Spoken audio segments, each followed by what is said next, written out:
na tayo sa IT Park Makamoto. So nasa city na tayo. May dadaanan lang tayo saglit. Kailangan natin mag-refill. So bibili tayo ng bagong butin para mayroon tayong magamit mamaya.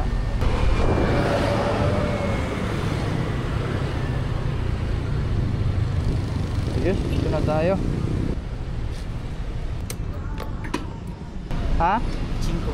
25 Tron. Amat. Yan, bilis. Shoutout sa Fiesta Gas at kay Mountaineer Martin. Mountaineer_Martin.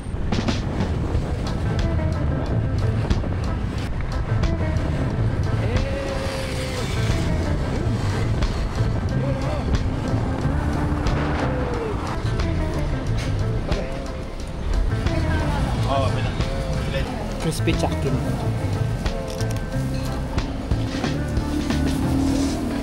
May 61 km pa.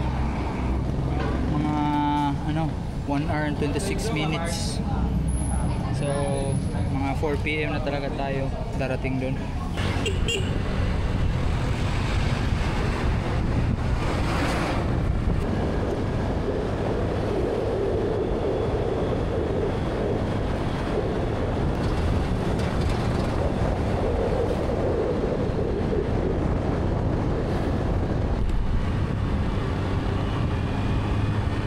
Ganda ng daan mga kamoto. Lamig ng hangin. Woo! Walang traffic. Ito yung road trip. Road trippin'.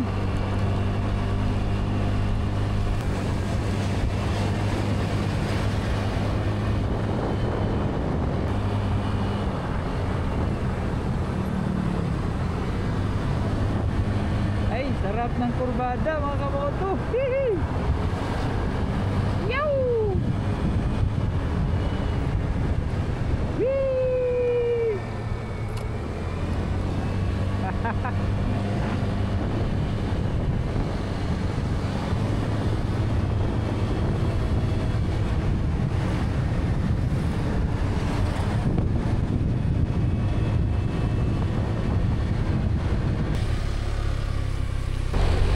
Ayun, ganda ng daan, oh.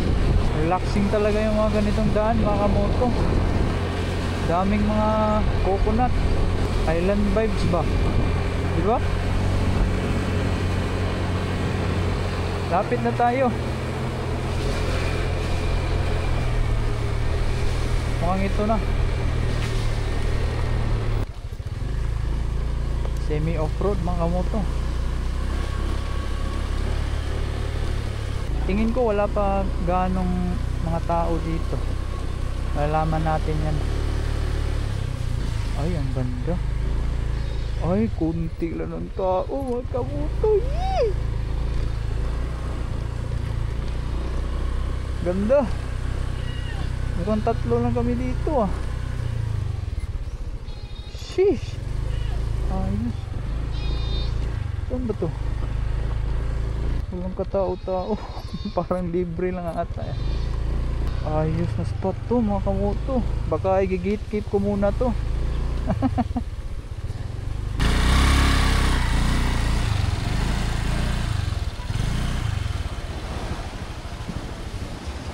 Dito na tayo mga kamoto. So 3 lang tayong mga campers dito. So magsiset up muna tayo.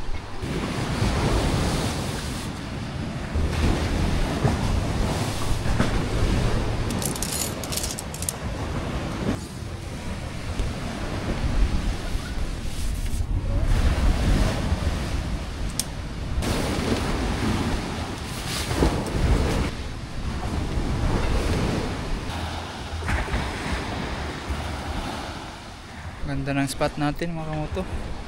So kakatapos lang natin mag set up oh. So dito sa loob ready na. So ayan na yung natin, self-inflate na bed. Dito na yung bag, helmet. Tapos kailangan ko pang bumili ng drinking water, dishwashing, tsaka yelo.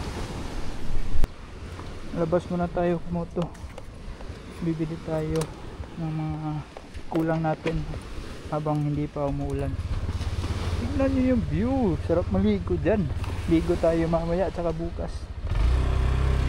Ito weekend ngayon, Saturday ngayon. Tapos tingnan nyo naman yung nagka-camping.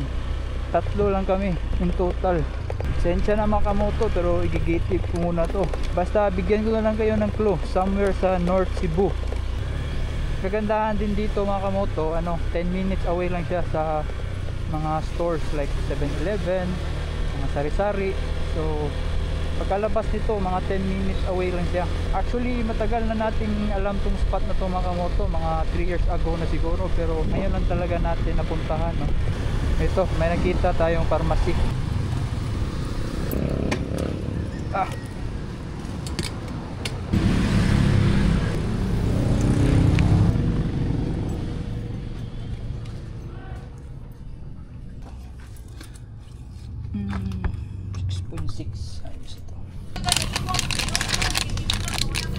Ulit lang yung kailangan natin. Padala sa imong partner ko. Mamaya, wait. Alright.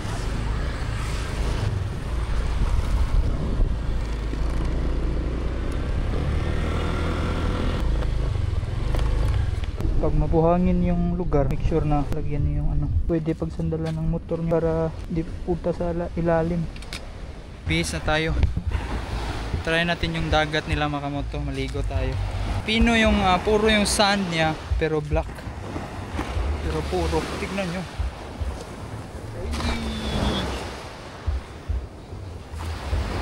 Walang katao-tao Makamoto.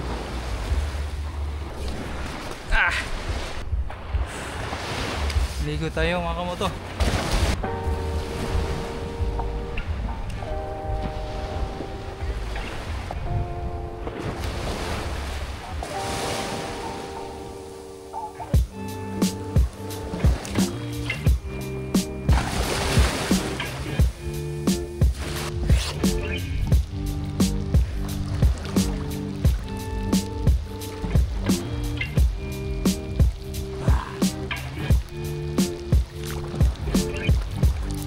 Dagat saka ulan. Woo! Ganda ng ulan Makamoto. Tamang-tama sa dagat.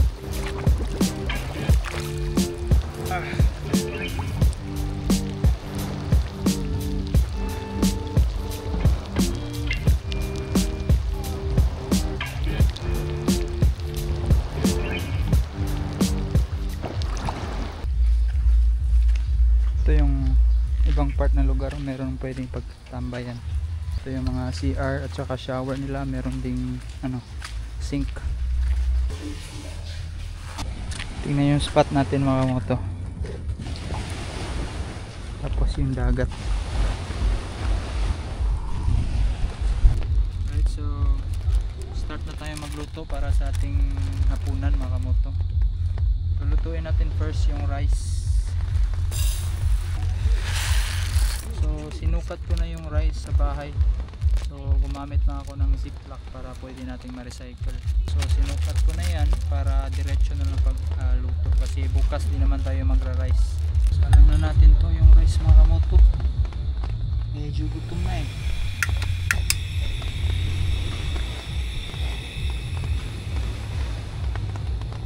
Yung menu natin for dinner ay ito, munggo, ginisang munggo. Yan yung mga sangkap niya. Tapos paired natin yan, ito fried siya na pork pero limpo cut kasi walang pork chop nung nag-grocery ako eh. So bago tayo nag-camping Makamoto, siguro kahapon nag-grocery na ako. So ganyan yung style ko pag nagka-camping. So at least the day before nag-grocery na ako para alam ko na yung para ma-ready ko na yung mga gagamitin, dadalhin, mga ingredients, ganun, para kasi para pag sa day na ng camp, doon ko na i-arrange lahat ng mga dadalhin natin. Medyo madilim na. Una natin yung pinaka makapangyarihan nating lights. Yun. Napaka-useful nito Makamoto, nabili ko lang ito sa Shopee. So siguro mga 300 plus Quality naman siya, nagtatagal siya ng mga 4 to 5 hours, tapos mabilis lang din siyang i-charge. So unfortunately wala tayong power bank ngayon, no? Nakalimutan kong dalhin sa lahat naman ng bagay, nakalimutan pa yung power bank. So sana mag-survive. Luto na tong rice natin, yan oh. Sheesh. Alright, so salang na natin tong, hindi na natin nilinis, malinis naman yung rice, tapos mimix na lang natin. So ito yung aromatics natin. Gusto ko yung munggo ko na may kaunting luya, so siguro ano, half lang ito. Meron nga pala akong goal para sa sarili ko. As much as possible, hindi instant yung mga niluluto natin. Napadalas na kasi yung pagka-camping natin, so umiiwas ako sa ano mga instant na food. As much as possible, yung niluluto natin pag naka-camping ay yung mga real foods talaga. Kasi kadalasan sa camping, yung mga instant na food, yung ano, napaka-convenient lutuin, diba? Baka gusto nyo rin try yung mag-goal, mag-set kayo ng goal na mag-think kayo ng mga recipe na real foods, ganyan, diba?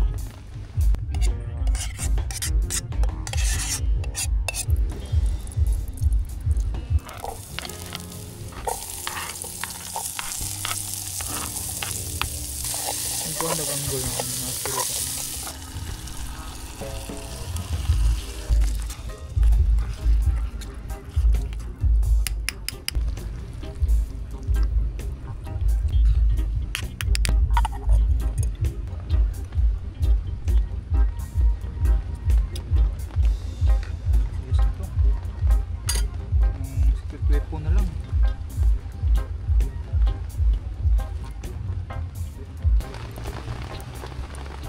Gusto mong malaman na mainit na talaga yung ano, isa sa mga palatandaan na mainit na yung mantika ay dip nyo lang yung finger nyo.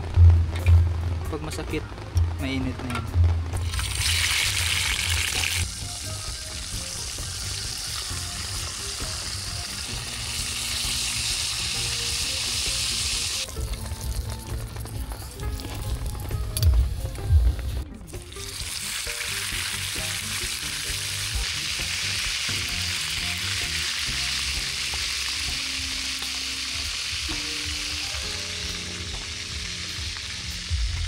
Tapos na lahat mga kamoto. Yummy! Kain na tayo mga kamoto. Siyempre di mawawala yung panulak natin. The perfect bite.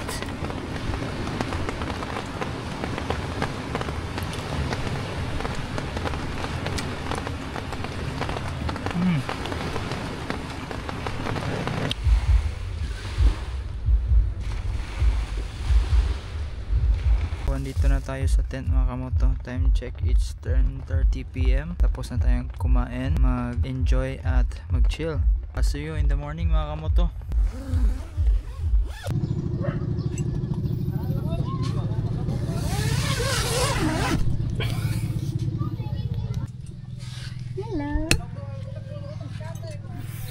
Good morning mga kamoto. What a beautiful day. Time check 7:30 AM. Sarap ng ating tulog. Tignan nyo yung dagat.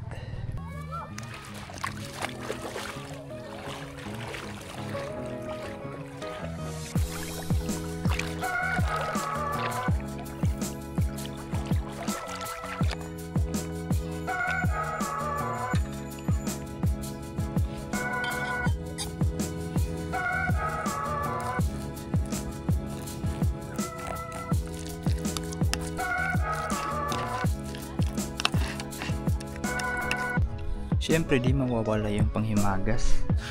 Yung cookies lang.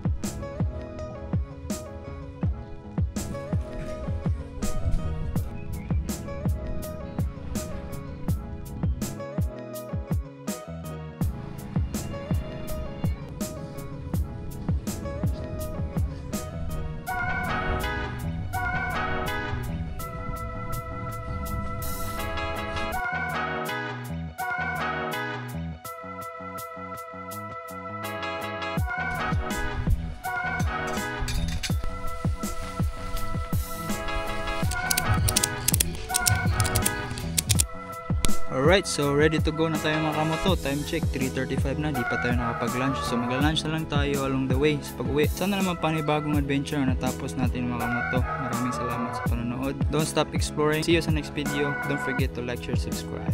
Peace!